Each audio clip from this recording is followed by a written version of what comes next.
Live and Let Die isn't just another Bond film. It's one of the wildest, boldest, most unpredictable entries in the entire franchise. From voodoo rituals to boat chase madness, number 1, The Man Who Cannot Die. Baron Samedi isn't just a henchman, he's a walking nightmare who refuses to stay dead. In Live and Let Die, Bond literally kills him twice.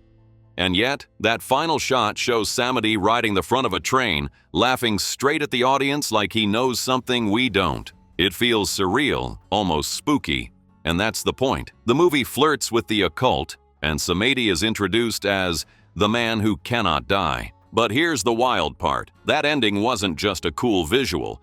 The producers originally planned to bring Baron Samedi back in a future Bond film. Studio politics got messy, producers split duties, and the idea was dropped, then completely abandoned after Harry Saltzman sold his stake in Eon. So Samedi never returned, but that final laugh made him unforgettable. Number 2, Bond doesn't do drugs. Before Live and Let Die became a movie, screenwriter Tom Mankiewicz pitched it as the perfect Bond story for the early 70s. Black power movements, blaxploitation films, and changing politics made the setting feel fresh. But the original novel's plot, Soviet agents using pirate gold to fund operations, felt dusty and outdated. And the last thing the filmmakers wanted was more Cold War villains during the new era of détente. So the story shifted. The new villain, Kananga/Mr. Big, uses heroin trafficking as his master plan. Simple, modern, dangerous. Some loved the change, others didn't. In fact, longtime Bond writer Richard Maibaum hated it, saying drug processing wasn't a Bond caper. Ironically, years later, Maibaum helped write License to Kill, a Bond movie built entirely around drug trafficking.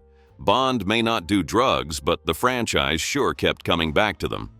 Number 3, Snakes Alive. If you hate snakes, Live and Let Die was the worst set to work on. Roger Moore didn't want to be near them. Jeffrey Holder didn't want to be near them. But during the voodoo sacrifice scene, Holder had to dive into a coffin full of snakes, and he only did it because a royal guest, Princess Alexandra, was watching, and he didn't want to embarrass himself.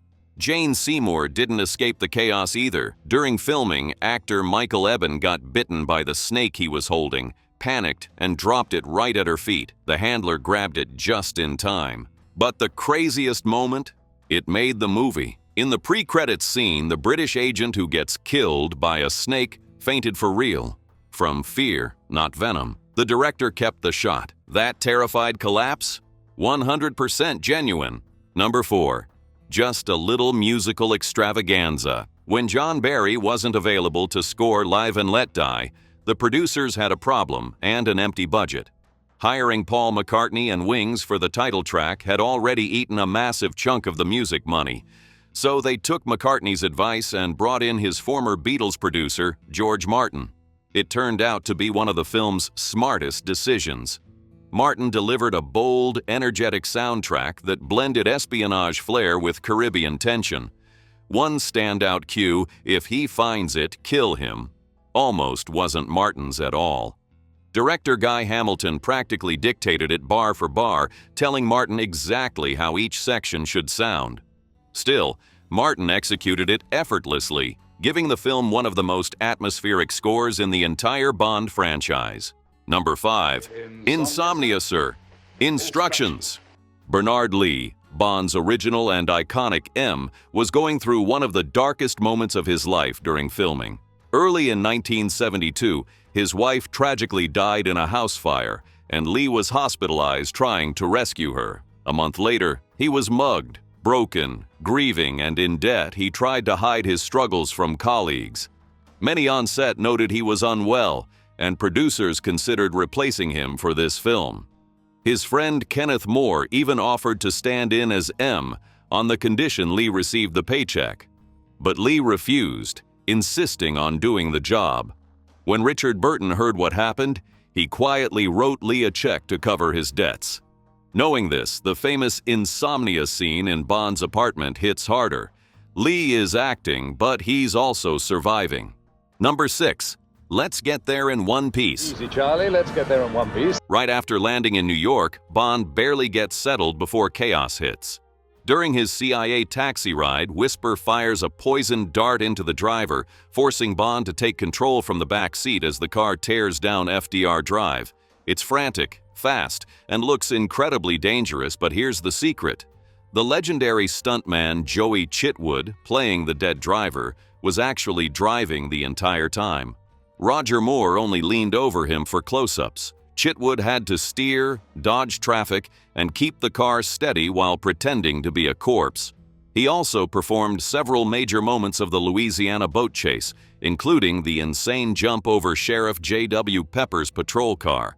In short, if something in this movie moved fast, Joey Chitwood was probably the one moving it. Number 7. Is he armed? Tee-hee isn't just one of Bond's most memorable henchmen, he's one of the most technically challenging ones ever created. Actor Julius Harris wore a full mechanical prosthetic over his real arm, complete with a working metal pincer. But working came at a cost. The claw only opened and closed when Harris controlled his breathing exactly. Inhale wrong, and the arm froze. Exhale too fast, and it snapped shut at the wrong moment. It took intense practice to make Tee-hee look smooth, confident, and menacing. That's why the final train car fight feels so convincing. Harris wasn't just acting. He was performing a precise mechanical routine while fighting Roger Moore in a cramped space. What looks effortless on screen was actually a miniature engineering ballet. Number 8. When I See Kananga. One of the greatest reveals in Bond history comes when Mr. Big, New York's mysterious, ruthless crime boss, rips off his fake face and reveals he's actually Dr. Kananga. The shock works for 2 reasons: Yaphet Kotto's deadly serious performance and the incredible makeup crafted by rising special effects genius Rick Baker. At the time, Baker was still early in his career, but this disguise was so convincing that many first-time viewers had no idea the 2 characters were the same person. Baker would later become one of Hollywood's most awarded makeup artists, creating iconic transformations in An American Werewolf in London, Men in Black, The Wolfman, and more. Kananga's dual identity wasn't just a plot twist, it was also a thank you nod to Ross Kananga, the real crocodile wrangler who inspired the villain's name and performed Bond's legendary crocodile jump stunt. Number 9. The compensations did not speak for themselves. Live and Let Die quietly made Bond history. It introduced his first interracial romance, pairing 007 with CIA agent Rosie Carver. On screen, Rosie appears clumsy and inexperienced, but underneath that facade, she's working for Kananga and terrified of the island's voodoo culture. But the film's boldness came with consequences. When Roger Moore attended a South African screening during the apartheid era, every romantic scene with Gloria Hendry had been censored. Despite this, the filmmakers still took a major social and financial risk by casting an African-American love interest opposite Bond. Yet there was a limit to how far they could push the era's boundaries. Tom Mankiewicz originally imagined Solitaire as black and Rosie as white, hoping to cast Diana Ross as the lead Bond girl. But producers feared backlash and potential boycotts in America's southern states, forcing them to abandon the idea. Number 10. Live and Let Die Again. Producer Harry Saltzman had long regretted turning down the chance to work with the Beatles on A Hard Day's Night. So when Paul and Linda McCartney submitted their demo of Live and Let Die, Saltzman was eager, just not in the way Paul expected. Saltzman wanted the theme performed by a black female singer, not by McCartney and Wings. Paul pushed back hard. The song could only be used if he performed it himself. Since Saltzman had already booked B.J. Arnau for a musical number, the 2 sides struck a compromise. McCartney and Wings would handle the iconic opening and closing themes, and Arnau would perform the in-story nightclub version. The result? One of the most legendary Bond themes ever. So strong it nearly won the Oscar, and depending on who you ask, Arnau's soulful rendition might actually outshine McCartney's. If you're loving these wild behind-the-scenes stories from Live and Let Die, hit that like button to show some love, subscribe for more jaw-dropping movie facts, and drop a comment telling me which Bond actor you think nailed the danger and charm the best. Let's settle this debate. Number 11. No more hats. The opening gun barrel scene has always been Bond's signature entrance, and until Live and Let Die, it always came with a hat. Sean Connery wore one. George Lazenby wore one. But when Roger Moore stepped into the role, producers wanted a clean break. Out went the hat, the tuxedo, the Walther PPK, and even Bond's beloved vodka martini. The idea was simple. Moore needed space to create his own version of 007. Over time, the tuxedo and PPK would return as audiences warmed to his lighter, more charming take on the character. But the hat never came back, partly due to changing men's fashion, and partly because Moore's Bond simply didn't need it. Still, he kept the classic move of tossing his hat onto Moneypenny's coat rack until his final film closed the chapter for good. Number 12. That's one of them new car boats. By the early 70s, boat chases were becoming the new cinematic obsession. Audiences loved them, and the Bond team knew they had to deliver something bigger than puppet on a chain's breakout chase. The problem? The script simply said, the most terrific boat chase you've ever seen. So the crew improvised. During scouting, during setup, and even during shooting, many of the best moments were accidents. Case in point, the speedboat that smashes into Sheriff J.W. Pepper's squad car. That wasn't planned, it was a real stunt gone wrong.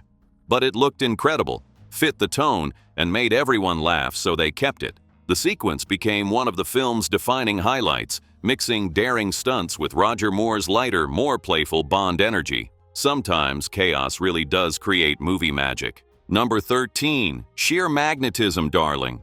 Even without Q, Live and Let Die is loaded with gadgets, but none shine brighter than Bond's Rolex Submariner. In this film, the iconic watch becomes a multi-tool, a high-intensity magnet strong enough to divert a bullet, and a mini buzzsaw sharp enough to slice through ropes. Production designer Sid Kane worked closely with the effects team to make every trick look believable on screen. Roger Moore loved it so much he later called it his favorite gadget of his entire Bond run. Yet the simplest gag proved the hardest. In the famous opening scene, Bond uses the watch's magnet to unzip Miss Caruso's dress, but it actually took 29 takes, a crew member on the floor, and a long fishing wire to get the perfect shot. Movie magic indeed. Number 14. The phone company's not going to like this. Bond's visit to Harlem is tense, stylish, and dripping with atmosphere, but filming it wasn't simple. Harlem in the early 70s was a dangerous place for outside crews, especially a big-budget production led by white filmmakers. Rumors say the team had to pay protection money just to shoot there, and were strongly encouraged to leave once that money ran out. Things got even worse during the alley sequence where Bond is lured deeper into Mr. Big's territory. To make the location look run down, the art department cut a cluster of dead phone wires, except they weren't dead. Residents suddenly couldn't make calls, and a furious repairman arrived demanding to know who sliced the cables. The crew had unintentionally knocked out Harlem's phone service, creating an unforgettable behind-the-scenes disaster. Number 15. A familiar office. Dr. Kananga presents himself as a humanitarian leader fighting for his people, but behind closed doors, he's a tyrant using voodoo fear and forced labor to fuel his heroin empire. His office and palace look grand, exotic, and authentically Caribbean. But they weren't filmed in the Caribbean at all. Kananga's official residence was actually built inside the Hitchcock Room and Conservatory at Pinewood Studios, decorated with lush plants to sell the illusion. Sharp-eyed Bond fans may feel a sense of déjà vu, and for good reason. The gardens outside this set double as Spectre Island in From Russia with Love, 1963. It's a subtle callback buried inside the production design, another example of Bond films reusing Pinewood's iconic spaces in clever cinematic ways. Number 16. A Bridge Too Far. The double-decker bus chase is one of the film's most joyful action sequences, wild, unexpected, and perfectly tailored to Roger Moore's playful Bond. As 007 races through San Monique, he steers a London Routemaster straight toward a low bridge, slicing the entire upper deck clean off in one smooth, chaotic moment. In reality, the stunt was carefully engineered. The top deck was pre-cut, set on rollers, and mounted loosely so it would fly off dramatically when stunt driver Morris Patchett hit the bridge at speed. The bridge itself wasn't real either. It was built by the production team in Johnsontown, Hanover, Jamaica, close to Ian Fleming's beloved home turf. The wildest part? Jane Seymour was inside the bus for the whole chase, making the stunt far more intense than it looks. Number 17. Hamilton in New Orleans. Live and Let Die opens with one of the most chilling pre-title scenes in Bond history. British agent Hamilton quietly observes the Filly of Soul in New Orleans until a passerby chillingly answers his question, "Yours," and stabs him. The jazz funeral instantly transforms into a murder cover-up, swallowing Hamilton's body in the coffin. Roger Moore suggested Robert Dix, son of actor Richard Dix, after the original performer dropped out. Dix filmed the role but was surprisingly voice-dubbed by Shane Rimmer, a regular in Bond films. Although Hamilton is British, the dubbing gave him an American edge. The sequence sets the film's tone: stylish, shocking, and macabre. Number 18. A Sluggish Snake. Bond's late-night visitor in San Monique becomes one of the film's most memorable scares, a venomous snake slithering from the shower toward his bare feet. Roger Moore spots it in the mirror, improvises a weapon with aftershave and a cigar, and incinerates it. What most viewers never realize is that the scene was shot at Pinewood Studios in winter, about 10 degrees Celsius. The cold temperature slowed the snake dramatically. Had it been warmer, the reptile would have moved far faster, making the stunt unpredictable and far more dangerous. The slowed movement gave the crew control and kept Moore safe, echoing Connery's famous Dr. No Tarantula moment. Number 19. The Fool. Roger Moore was famous for being a mischievous prankster, sometimes to a fault. During filming, he noticed Jane Seymour often asked people at lunch to pass condiments. Moore secretly conspired with the crew so that the next time she entered, everyone stood up and left, leaving her sitting alone. The joke made her cry, and Moore later wrote that he regretted it deeply, but he redeemed himself on set. During the underground cavern scenes, Seymour slipped on a gantry and nearly fell. Moore instantly grabbed her hair, painful but life-saving, preventing a dangerous fall and proving his kindness outweighed his pranks. Number 20. Back Looking for Shells. Producers initially toyed with the idea of bringing back Ursula Andress as Honey Rider from Dr. No, tying Live and Let Die directly to the Connery era. Ultimately, they rejected it. Having Honey romance a new Bond felt implausible, and they wanted Roger Moore to stand apart as a fresh 007. They even removed a line where Bond tells Rosie that he once battled a doctor named No. Still, the film echoes Dr. No in tone and structure: tropical villain, isolated lair, voodoo-like fear tactics, and island politics. It plays like a bigger, bolder reimagining while letting Moore define Bond on his own terms. Bonus fact, but only available to subscribers: the trick that nearly set Roger Moore on fire. One of the most underdiscussed dangers on Live and Let Die happened during the scene where Bond torches the snake in his hotel room. The flame effect looks small on camera, but behind the scenes, it was anything but. The special effects team loaded Moore's aftershave sprayer with a highly flammable mixture to create a strong enough burst for the camera to catch. The problem? The flame shot much wider than expected, instantly igniting the shower curtain and spreading faster than the crew anticipated. For a split second, Moore was inches from being engulfed. The quick reflexes of the effects operator and a nearby safety team prevented the fire from flaring into a full stunt disaster. It's one of the closest calls of Moore's early Bond career, quietly edited down to a simple moment in the final film. And there you have it. 20 shocking, hilarious, and utterly unforgettable facts about Live and Let Die. From Baron Samedi's chilling finale to Roger Moore's pranks, this film proved that Bond could be bold, stylish, and unpredictable all at once. If you loved diving into these wild stories, make sure to like, subscribe, and share with fellow movie fans. Which fact blew your mind the most? Comment below, and let's keep the conversation going. Until next time, stay curious, stay adventurous, and remember, every Bond film has secrets waiting to be discovered.